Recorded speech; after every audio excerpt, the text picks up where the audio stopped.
We all love snow and making snowmen and snow angel when it snows. But not all snow is fun and good for having fun.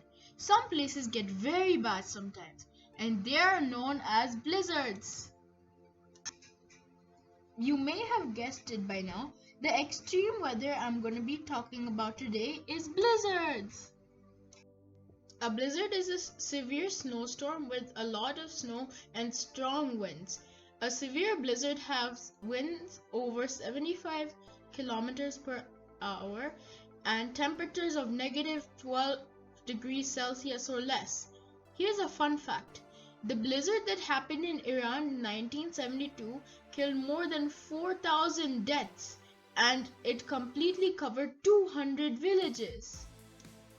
Blizzards are extreme weathers because they can severely limit human life and pose dangerous living conditions.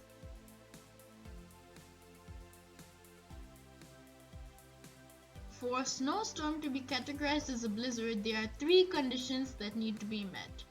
1. Winds need to blow at least at 55 kilometers per hour. 2. A visibility of less than 1/4 of a mile.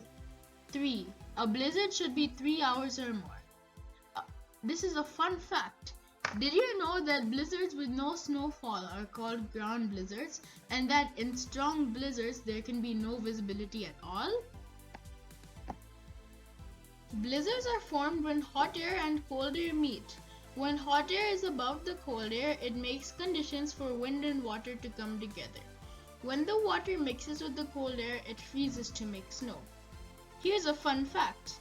A lot of blizzards happen between Canada and Mexico because of the cold air from Canada and the warm air from Mexico.